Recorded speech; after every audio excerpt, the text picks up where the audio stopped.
নমস্কার বন্ধুরা, আমি অর্চনা চলে এসেছি আজকে নতুন একটা রেসিপি নিয়ে। আশা করি আপনারা সবাই ভালো আছেন।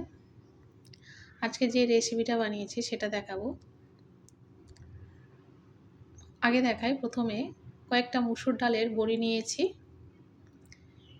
এটা প্রথমে শুকনো কড়াইতে ভেজে নিলাম, তারপরে অল্প একটু তেল দিয়ে বড়িগুলো ভেজে নেব।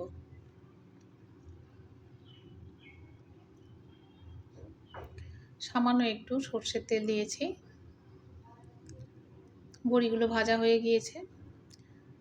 তারপরে ওই কড়াইতে আরও একটু সর্ষের তেল দিয়েছি, দিয়ে 3টে তেজপাতা আর 2টো শুকনো লঙ্কা এটা ফোড়নের জন্য দিয়ে দিলাম।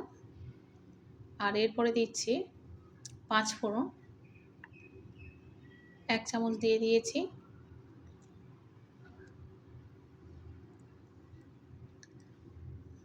তারপরে দিয়ে দেবো পেঁয়াজ কুচি। মিডিয়াম সাইজের পেঁয়াজ একটা নিয়েছি, এটা খুব পাতলা করে কেটে নিয়েছি। এটা ভালো করে একটু ভেজে নেব। পেঁয়াজটা একটু ভাজা হয়ে যাওয়ার পরে তারপরে সবজি দেব। এখানে আলু আর বিনসটা আগে দিয়ে দিয়েছি। এখানে আরও একটা সবজি দেব, সেটা হচ্ছে সজনে ডাঁটা।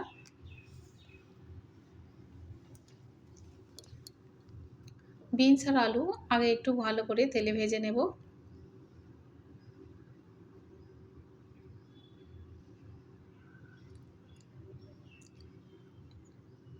একটু ভেজে নিয়েছি। নেওয়ার পরে সজনের ডাঁটাগুলো এখানে দিয়ে দিচ্ছি।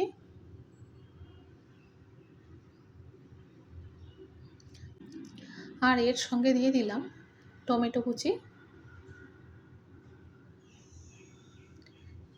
দিয়ে ভালো করে নাড়াচাড়া করে নেব।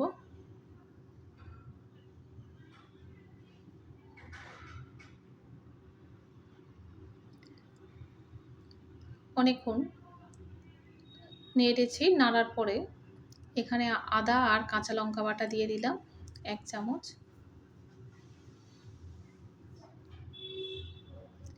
আদা কাঁচা লঙ্কা বাটাটা দিয়ে একটু ভালো করে কষিয়ে নেব।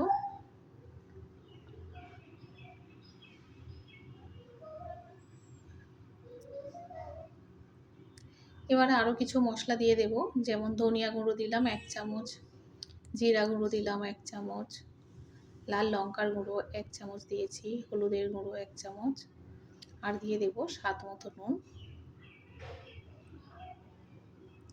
দিয়ে আরও 5 মিনিট কষিয়ে নেব।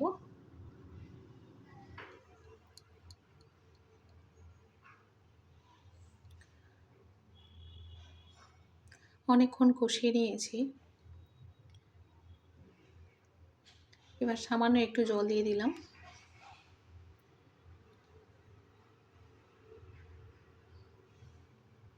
যাতে এটা মশলাটা পুড়ে যায় সেই জন্য সামান্য জল দিয়ে দিয়েছি। দিয়ে ভালো করে কষিয়ে নিচ্ছি। এবারে বেশি জলটা দেব, যতটুকু প্রয়োজন ততটা দেব।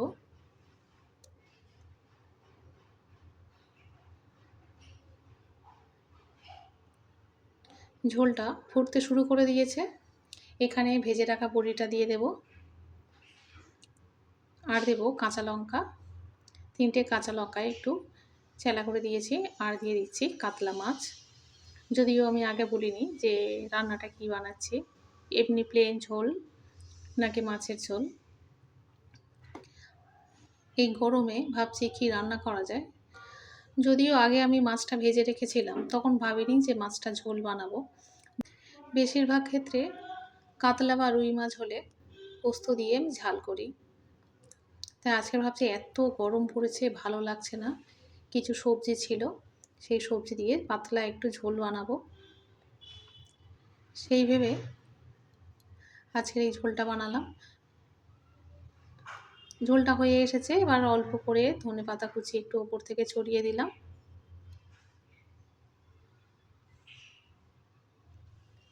রেসিপিটা কেমন হয়েছে আপনারা অবশ্যই করে কমেন্টে জানাবেন।